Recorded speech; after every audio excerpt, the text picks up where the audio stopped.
Mondays to Fridays, 3:30 to 4:30 p.m. in the newsroom. You can't afford to miss it.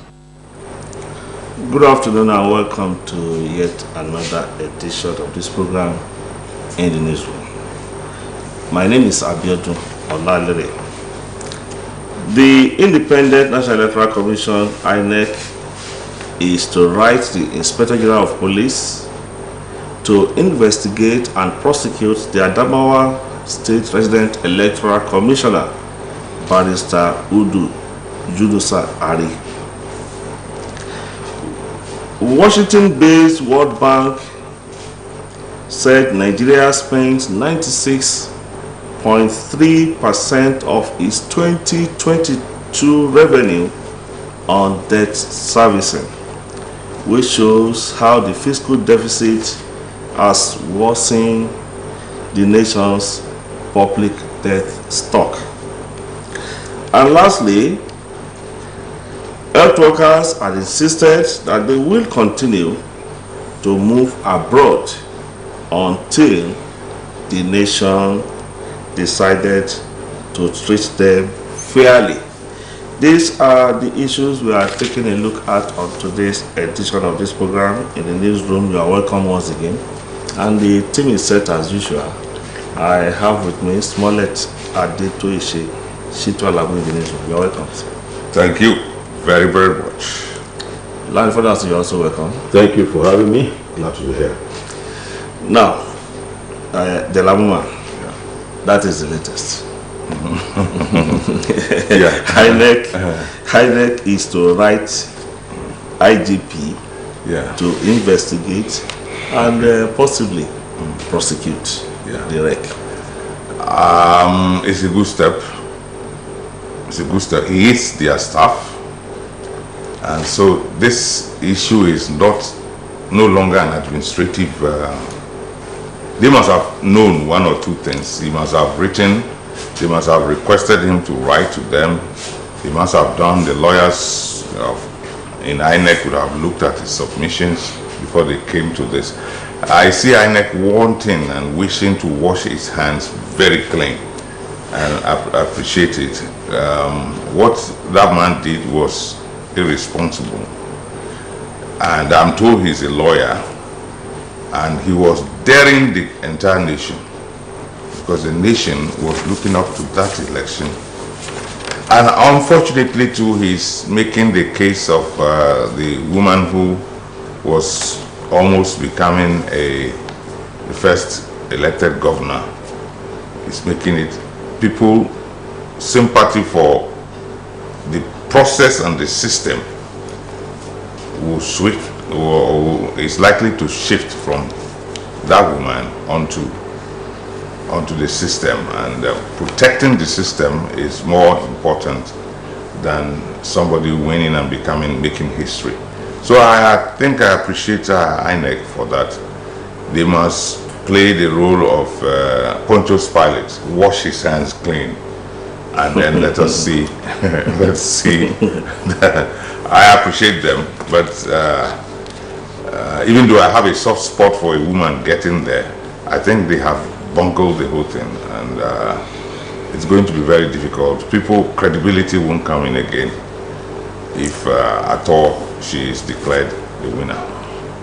The second leg of the outcome of the meeting, Larry, that they are to request INEC is also requesting the Secretary to the Government of the Federation to draw the attention of the appointing authority to the unwholesome behavior, quoting INEC now, unwholesome behavior of the REC for further action. So it means that apart from legal, there will also be administrative consequence. Action.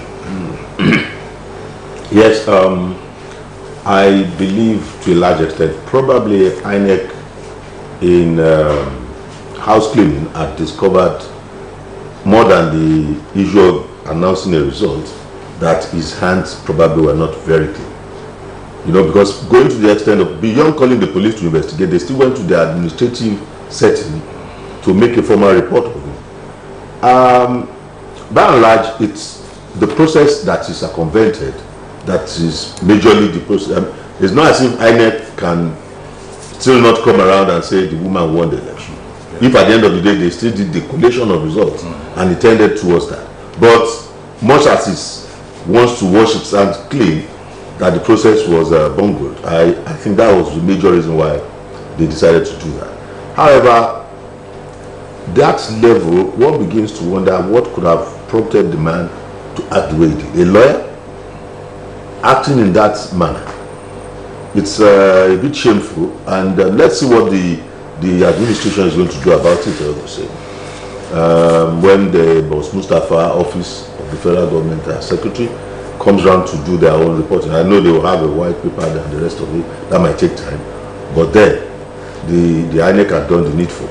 They have moved the man from the position and asked the government, the police authorities, to look into the matter holistically and come up with a prosecution if need be. Okay, now, I like what you said. Appointing authority. I think I appreciate it a lot. Okay. It's a subtle indictment of the entire process of the federal government appointing INEC. It's a very smart, very subtle way of laying blame at the national, at the presidency. And I appreciate it. You see, in sensitive positions like this, you just don't appoint anybody. Maybe evidence will be led for us to know that this man has some shenanigans in his because as a lawyer who knows if he really took his degree, because in Nigeria we can call ourselves anything and then the system permits it. But if he's a true lawyer, I don't have cause to doubt him being a lawyer, but in Nigeria anything is possible. Because you never expected a lawyer to as a misbehavior. That way. As a misbehavior, and it discredits the legal profession that he... In fact, apart from that, when the chips are down, the National Judicial Council must look at what else. That should be a third... Or the NBA. Yes, all of them. They should look at it and strip him off. Oh, no. We must set an example. As I have said, I'm particularly sorry because he has dented the possibility of the woman getting, because he has jumped the gun. Okay. And whatever happens now, they'll say, Larry, to some people, all this that INEC had done, or that INEC is asking the police and appointment to do, they are just theories to some people. What effect, or where are we now as far as the collation and declaration of that result is concerned? Because the woman had equally gone to court asking INEC not to... Is that not like you said that the woman knew somehow that she had lost the game? Well, because some people in some claims have not confirmed the legality or otherwise of it. I've said the moment the declaration is made, you can't change it. And that man has made a declaration on behalf of INEC, whether rightly or wrongly. He's not qualified. That one is now an issue that will be left to the court. Okay. You understand? Okay. Yes, they want to punish him, but I was expecting them to come. They said it's inconclusive or it's suspended now. The INEC said very soon it will come up with it will resume collation. An announcement. An announcement. So they said they will resume collation and announcements. It still doesn't mean that the announcement was still not going to tilt towards that. He probably did that wrongly, but then for a purpose. I don't know why, but to a large extent, I think since the 25th February and the second one, INEC had been under trial. And the more reason why INEC would have used this to at least prove that, well, then there were some issues that cropped up that made those ones look the way it did. Because one, I still didn't think it was possible to still upload results from the polling units, even now. Now, let's look at the section Larry is talking about, section 149 of the Electoral Act 2022. And I want to read. Notwithstanding any other provisions of this Act. Any defect or error arising from any actions taken by an official of the Commission in relation to any notice, form, or document made or given, or other things done by the official in pursuance of the provisions of the Constitution or of this Act, or any rules made thereunder remain valid unless otherwise challenged and declared invalid by a competent court of law or tribunal. Okay. Now, does that mean Does that mean then that if a cleaner in INEC had access to the microphone and access to that table, can announce it doesn't follow so. Okay. Even the wordings of the letters of the Act, what it says now. You see, it takes a cleaner cannot just get there and say anything. He has no local standing. But the rec, as a matter of fact, the onus is on him. His responsibility is to conduct that election in that state. But because of our constitutional issue, pass it on to the returning officer. So the conduct of the election is in the hands of the hands of the. So to some extent, that section of the Electoral Act is correct. Yeah, that's what. Yes. It is now for the court, and again here I bring in his legal knowledge. He must have known this and taken advantage of it. The rest will be in the court, and in the court we will prove her. So, wrong as it is, he had a focus, which is unfortunate.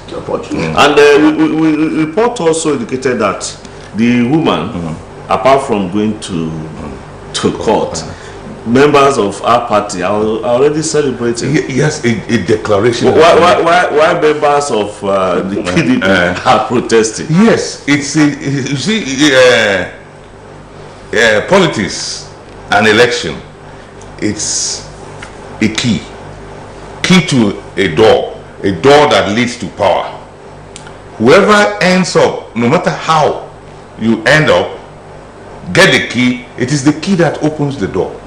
So for now, she appears to be holding the key. According to INEC, the process was still on. It has not been concluded. So how then will you still want to argue against the background of this section of the like I said, at different levels, people have discussed this particular issue based on this part of the electoral act that you read. That man that's the resident electoral commissioner. The returning officer is assisting him in a sense. In credibility. Just like, okay, we want to call in lecturers who are not who are political, so to speak, to do this help for us. But he is the resident person that is INEC. That's his own declaration.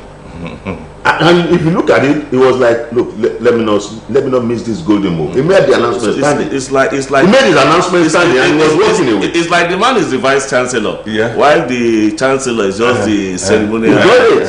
So that one is just he is the election. He conducts the election. That's the major function in the state. They come all the what do you call them? The senior ones, the national officers. They go there to support him and to assist him.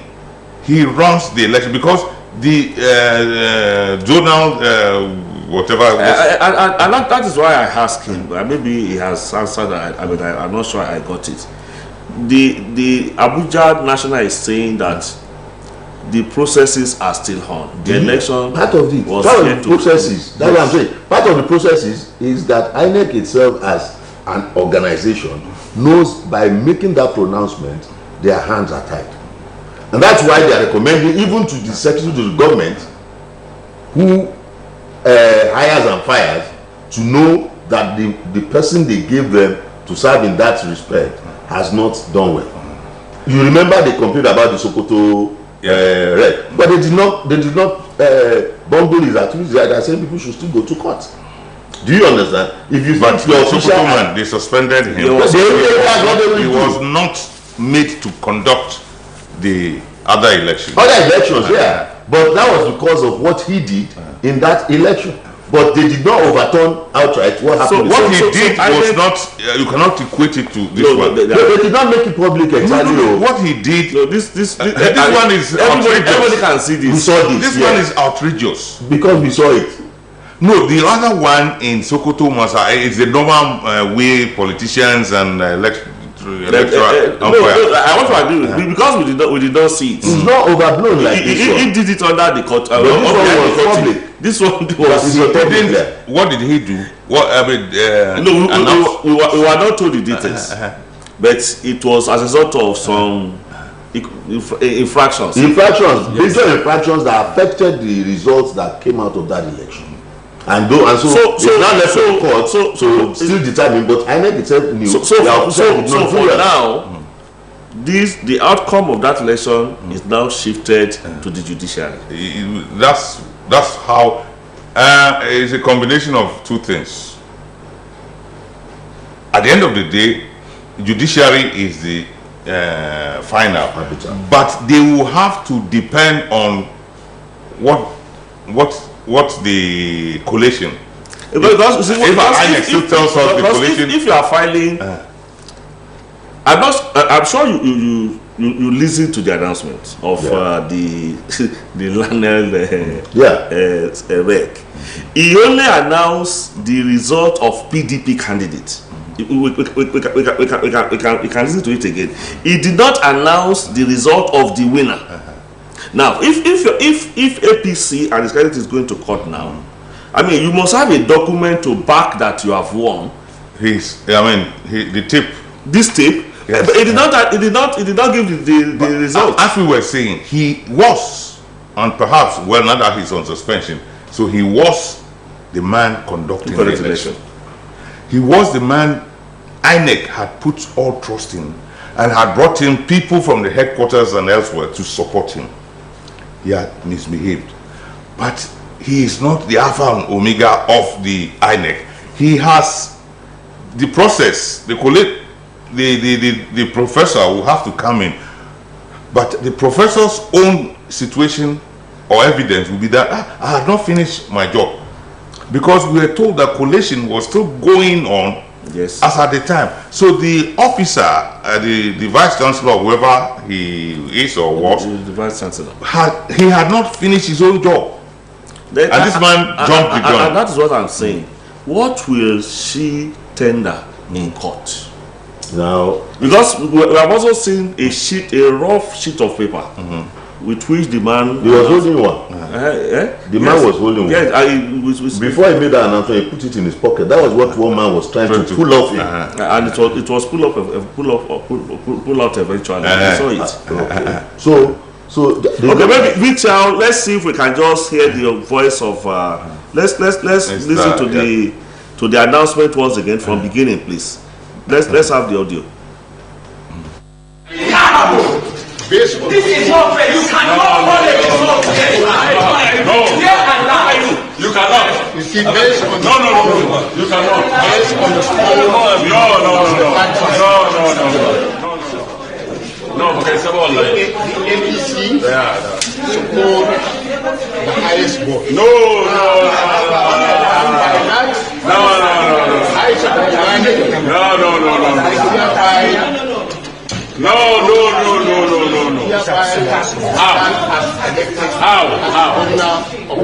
How? Thank you very much. How?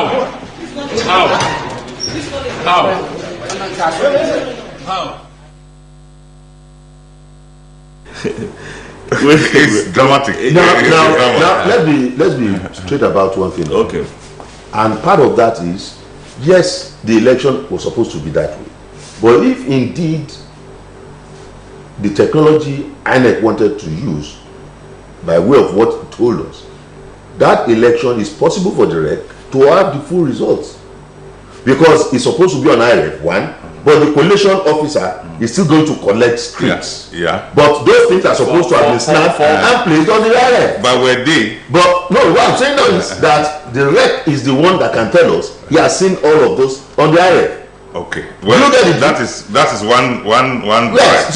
So for technology that we were promised, if indeed it was used in that election, it's not as the only he jumped now is announcing before the person that was supposed to announce. Beyond that, he could lay claims to having seen all the results. Yeah, that's what I'm saying. Evidence will be led to the professor bringing his collation efforts. Yes, the way it goes. Now, you see, let us get this foundation very right. There were about 37,000 votes. From 69. That the totality was about 37. The governor was leading already with 30. Thereabouts. Now, the presupposition is that the APC candidate needed about 82% of the votes. Right. That will be the out of the 37. She needed maybe 33 to 4% of that. It is possible to get, but it's not easy. Yeah, it's not easy.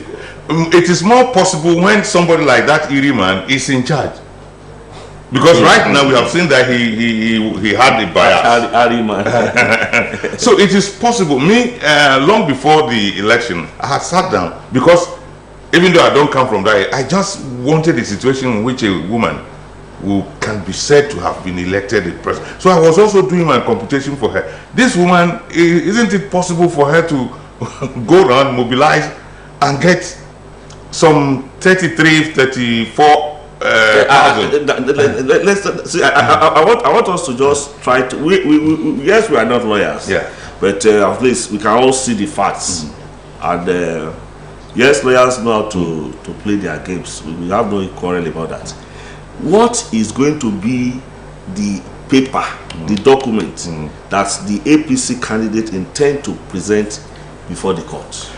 It may not be a paper. I say this voice, this soundbite will be the evidence. Yes, will be the evidence. But whether or not. But was this how other governors? That's what I'm saying. No, there's a difference to that. Whether or not. Continue.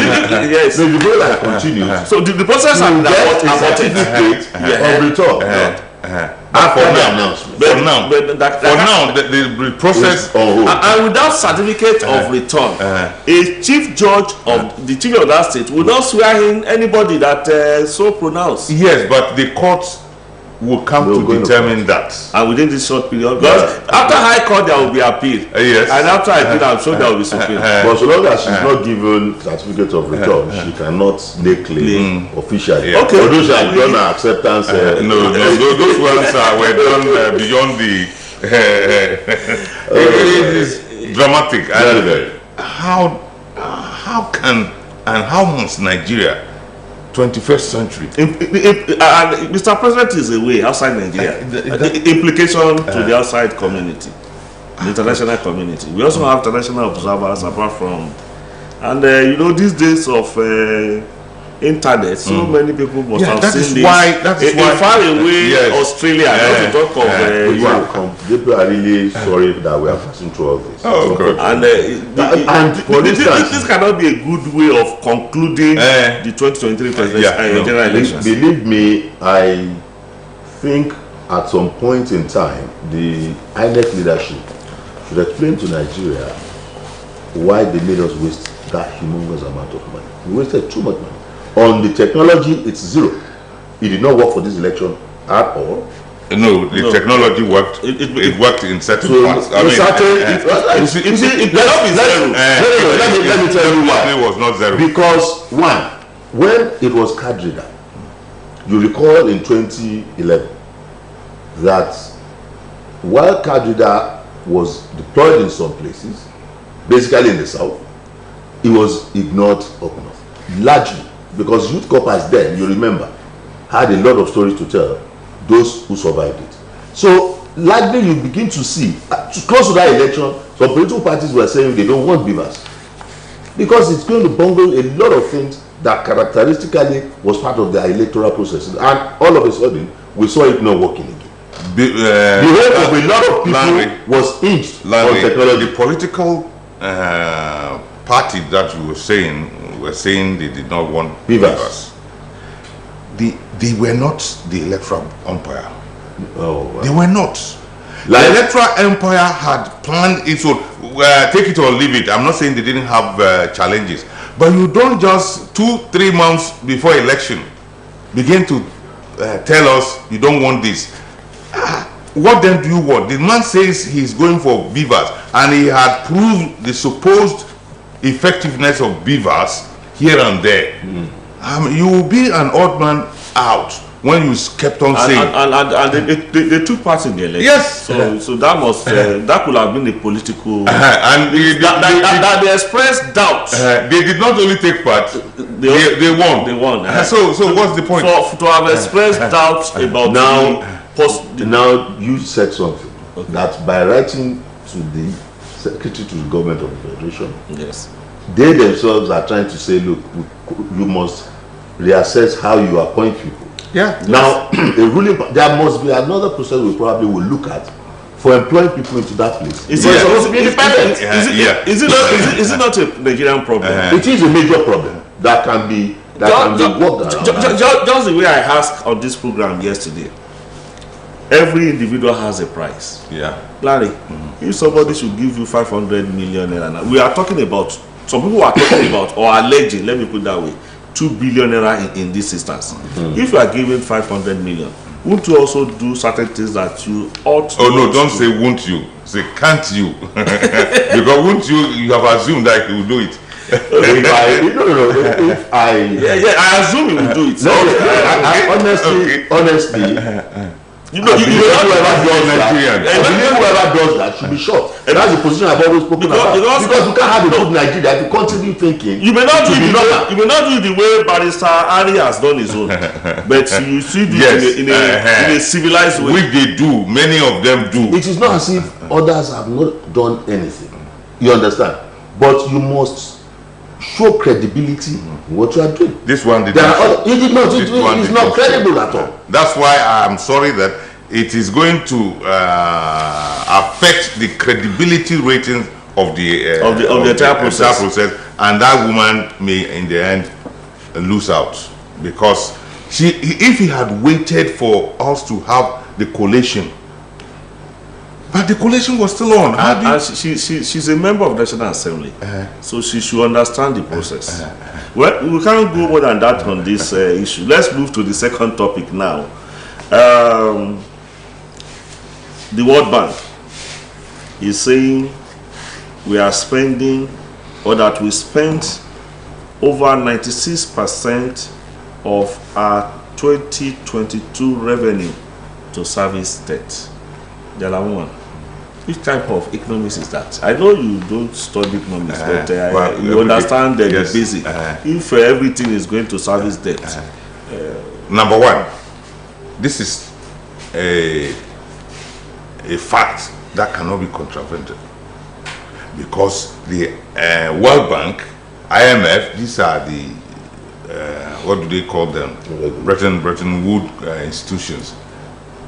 You can't change, you can't deny it, you can't say, you can't give any excuses. They tell you this is it, it is that. So Nigerians who had the effort or infantry to be thinking, oh, World Bank, they have told us where we stand. And it is very unfortunate, and it's tragic. Very tragic, because if you are spending all 96, yes, 96.3, it is as good as spend the whole everything. Yes. So it tells you where we are going, countrymen. Then Larry, the Debt Management Office also told us that as at December last year, Nigeria's debt was 44.6 trillion naira. And in spite of this humongous debt that we still have Nigerians, many of them competing to administer the country. They must have magic power of magic finger. Which one do I call it? The Midas touch. Okay, Midas touch then. It's a sad narrative that we are going through all this, and some people are still chest beating that is one of the best administrations we've had. Some are still saying that. And I begin to wonder, what if we had children, school children, and we decide to talk to them about governance? How do you explain that? Very young children, secondary school children, that you are trying to say, okay, you are leaders of tomorrow. We have because pupils that are smart. Because they will even understand it's idiotic doing that. Who goes abhorring, goes a soaring? That, I think it's the Bible that even said that. So must you now tell anyone that you are using 90% of your revenue to service them, and those you are owing money see absolute corruption as part and parcel of your administration? We cannot continue to from now till whatever time. That issue, have you heard anything about the Accountant General's issue again? Is it in the front burner anymore? Before the judiciary. So, I mean, if the judiciary slips off on it, then so be it. So why are we like? You see, let me. No, you take this along. The inflation rate is 21 in the last 21 years. We have not had this kind of inflation rate of 18.8% on the average. Yeah, you see, let me start off from Larry's point of view. That you see, it is not as if I am not condoning what the government is doing. We are all battered as Nigerians, but the thing started long back. So it is not as if this is the man or this is the administration that brought us the doomsday. 9 years ago, when Ukonjo Uwela was the finance minister and coordinating the minister of the economy, she had told us that the federal government was borrowing money to pay salaries. So don't take it as if I'm saying. I just want us to look at it on a very, very wider perspective. The thing has been coming. And it should continue. No, it should not continue. At that time, let's look at the foreign reserve. Nigeria had about 35 billion. It should not continue. Dollars. You see, how much do we have now? Like 100 million. And we are selling oil. $100 million from 35 billion. You see, there are certain things that you cannot excuse, and we are still going. We want a budget. I will not sit here to say the government has done well. I won't sit here to say that. They have tried their best. I won't sit here to say that, but the fact is that it's been a cumulative. So we have almost gone to the precipice, and that's why you need an administration that will come and take everybody along and begin to rebuild. What we must do now is to rebuild the nation, not just the economy, rebuild the entire nation. But if you say, oh, because of this, it is bad 96, how did we push ourselves there? We have been coming in a rather bad, we have been running a marathon, and we have been speeding and speeding. At the end of the day, the gas in us as a nation is gone. So you have 96%. How are we managing then? How are we managing the 4%? And what is the implication of that on Nigerians? The implication is that the burden is on the people. That's why the people are crying. That's why the people are suffering on a daily. Because the leadership, you see, some of the things that beats my imagination. A nation like ours, we do not have a national carrier, but our politicians will go out with 35 private jets and we say we are owing nations of the world. When they look at us and say, what are you? Okay, those rich people, have you taxed them enough? A lot of them are also visiting the Saudi Arabia to visit. I mean, that we read that some top members of APC and those just were in Saudi Arabia to see Mr. President, to discuss that. They went there to brief, using that word, including the chairman of the FCC, and of course the outcome of this election as well. What do you think those people will be looking at us as?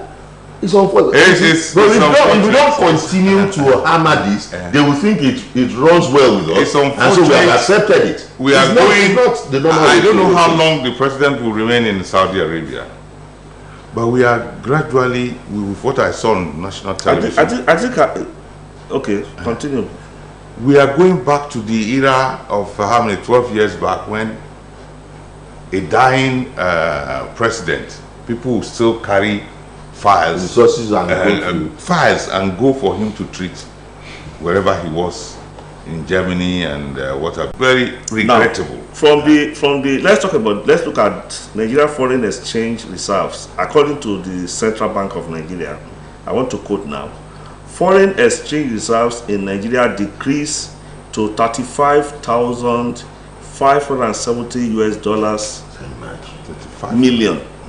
35 million in March, from 36 million in February. When we had billions before in dollars. In dollars. we had, So when you said 100, you are... I didn't want to look too ridiculous, because I mean, if we're talking 35 billion, Obasanjo I think was $45 billion, and he was not owing. You see, these are some of the things we want to run people down. Let's just look at the statistics of it. Statistics is what really gives. You see, the management office cannot they cannot do anything secret about it, because they must report to international organizations about what they have seen, and they have realized they cannot run these things without telling people the truth. For instance, in 1999, our foreign reserve was $5.4 billion. 1999. Yes, 99. Okay, come down the line. And 2007. As at the end of rose to overwhelming level of 51.3 billion at the end of 2007 to further 53.0 billion in 2008. Even as our 2008, it was $53 billion. Now, at that time, we have cancelled our foreign debt. I'm closing the CBN. Yeah, they have cancelled our foreign debt as at that time. Not all. The better part of the foreign debt. If you look at that statistics, that's why I'm saying when statisticians bring these records, you can just place them side by side other records that people have. We don't just want to rely on finance minister is saying this. Even in 2010, it was 40.5 billion. As at March 25, 2010. 2014. Yeah. If you can get that. Let me look. Okay, 2014 is there. Let me see. 2014, we have 36.3 billion. Can you? So I followed it. Yeah. That's what I'm saying. Look, if we don't look at all these things, we may not be realistic. What do we do now from here? Or we wait for the Messiah that is coming? There's no Messiah coming per se, but all of us as a people, we must be disturbed. So what concerns people about this? We must be disturbed. We are disturbed. That's why we are we must be disturbed. And so whatever it is that we have been doing illegitimately and what have you, we must talk to ourselves. We need a leader who will come to start from zero ground. As it is now, we are going to start from June this year. We're going to start from and the federal government is planning to increase workers' salary. Let me tell you some of the things, because all the burden has been on workers all this while. The economy, the more they want to run the economy, it appears it's ruinage, and all this while what they do is to tax. If not taxing, we have been having increase in home price. We have been having increase in foreign exchange, exchange rate, and all of this VAT and the rest of it. But it's the people that are paying it, because it's factored on cost of the domestic things we buy on a daily, and the income of these people have not changed. The landlord has a house that he collects rent, and the more economy goes up, he increases his rent. Yeah. He's not concerned about whether they increase your salary or they didn't.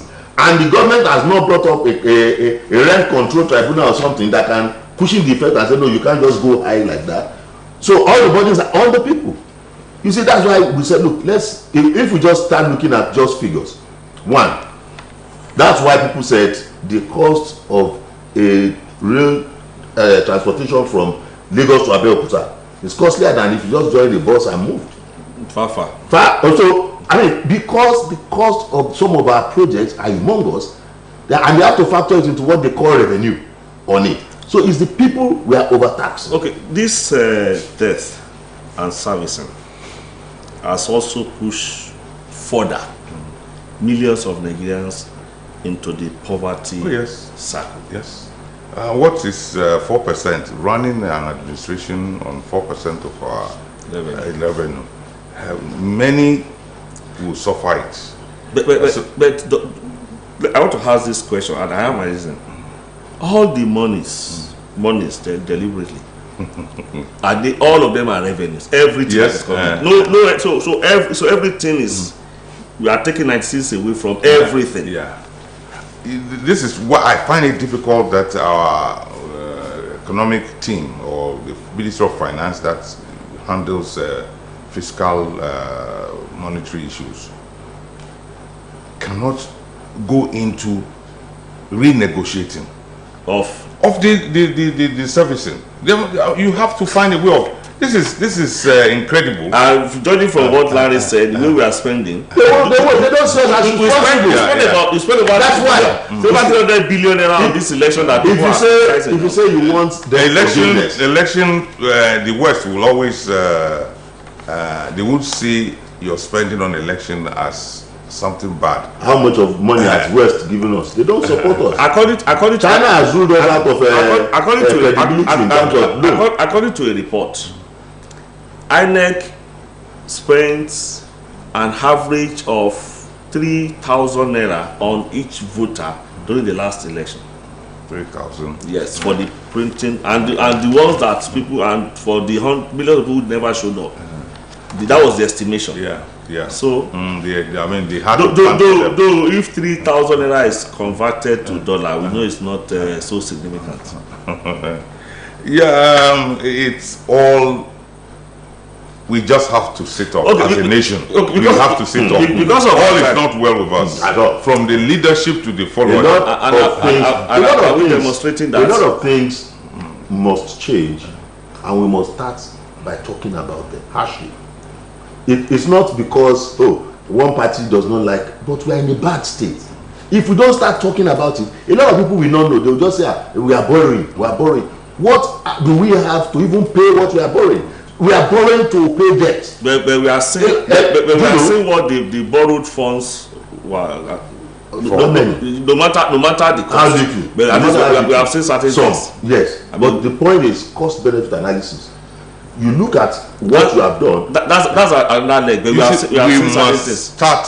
I mean, we agree with you, but the cost of running our governance is too high. Okay, because of our time, let's move to the third topic. Then we must talk to ourselves and reduce. This is another endless topic.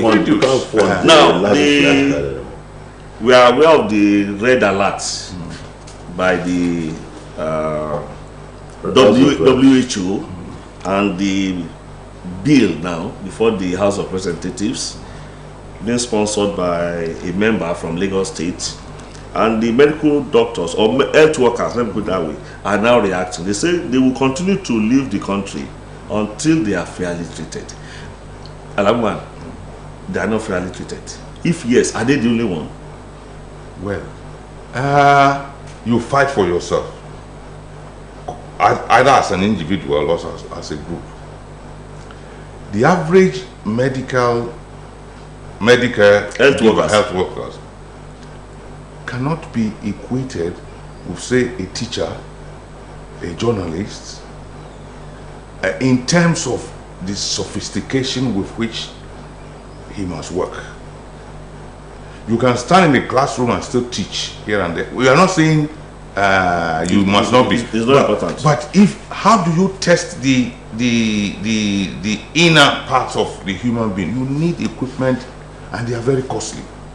So if you cannot get all these things, then it means that aspect of our national life has not been properly taken care of.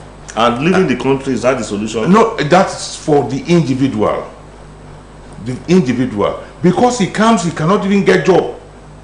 He can't even get job. No, so most of them are living, and they are living. The hospitals now augment the shortage of these professionals with core members, and at times. Larry come in now. There is nothing that the man who is working there and is not getting the satisfaction, not for money, but practical. Job satisfaction. Job satisfaction. He's not getting it. Larry, he has a freedom.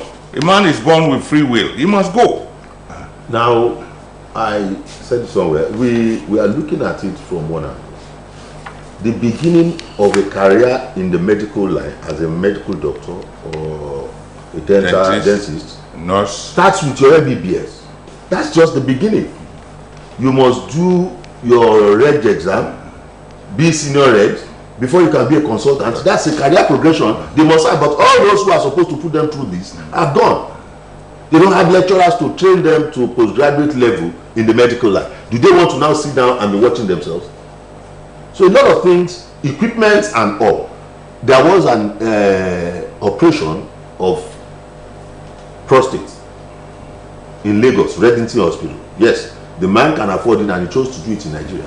But it's just a single hole penetration. Is not any very cosmetic surgery, and they removed it totally.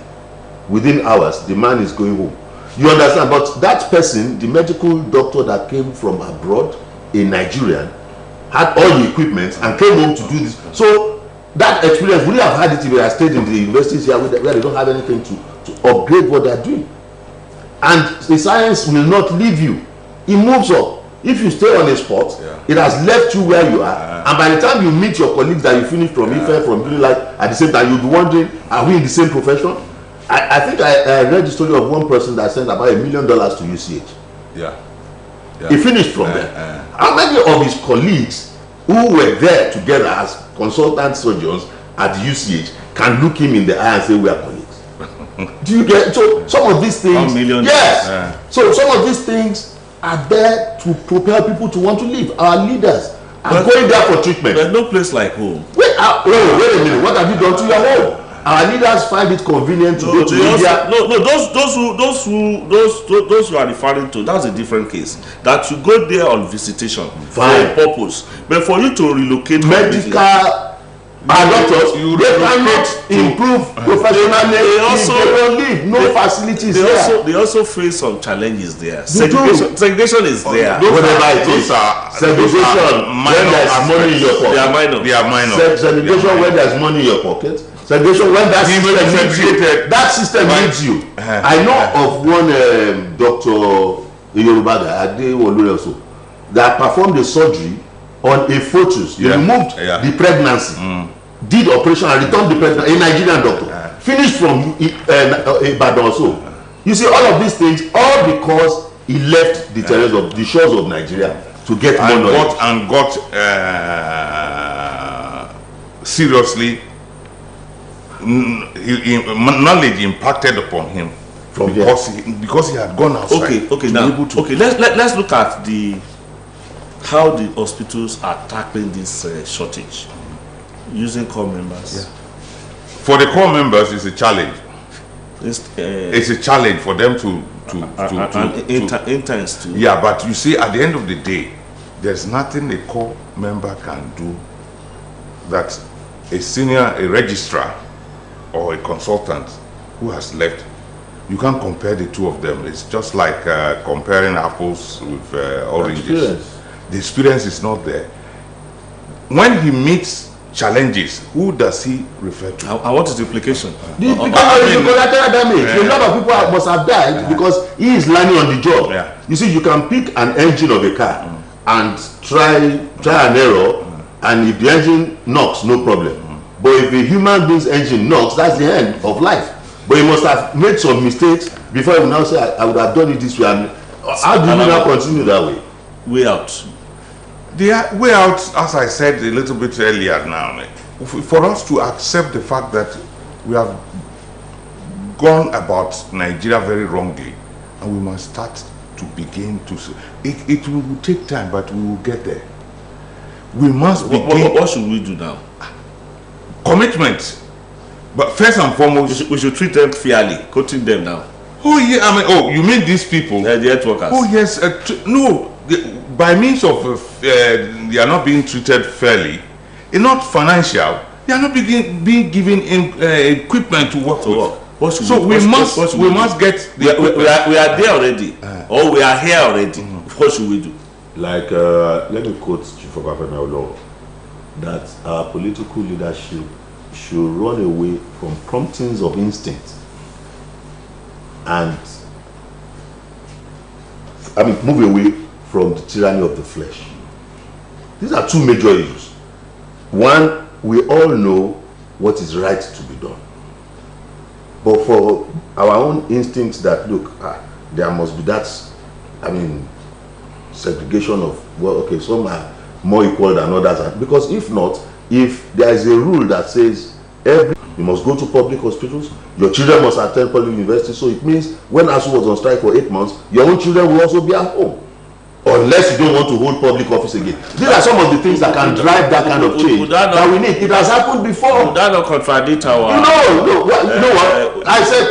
Socialism, what of the socialism? Let me tell you where we departed from that socialism thing we are talking about. In the past, when NLC used to negotiate wages for workers, it was a standard minimum wage for everybody. All professionals. Only that those who go on special services like health and nurses, that you are going on night shift, they give you little allowances that you get. But now the entire wage structure is completely different. So you'll be working in the same system with somebody, you are both on level 16, and somebody is earning 300,000, you are earning 100,000, and you are both on level 16. You see, these are this kind of disparities, but even they themselves have now said, look, even your 16 that is in disparity to other workers, you see, it's divide and rule. In several climes, it is to each according to his need, from each according to his ability. So if you are a medical doctor, you render your medical service. So we won't be able to go further than this. But a report is coming in that a federal high court in Abuja has declined the request to hear an ex parte motion filed by the governorship candidate of the All Progressive Congress APC in Adamawa State, Senator Aisha Dairu Ahmed Binani. Instead, Justice Iyan Geko ordered her lawyer Muhammad Sharif to address the court on whether it possesses the jurisdiction to hear the motion relating to the happenings in the Adamawa State. Thank you, Akara Olabi, for sending that through. That's how far we'll be able to that go. Is a great development. So there's no imbroglio as it were now. And they can still go ahead and make the announcement. Is that not the interpretation? Let them continue doing work. Let me thank you. For once, the judiciary had said, Go and settle your matter. Don't bring it to me. So that it won't be like the last case that Larry always refer to. I always refer to it because it's like we are sweeping under the carpet like many other things. Do you know that we had a national carrier that we won the logo for 700 million? And that was the end. I want to thank you for your contribution. Thank you so much. Thank you. Thank you too. The program will be back tomorrow. My name is Abiodun Lalere. We'll see some other time. Bye bye.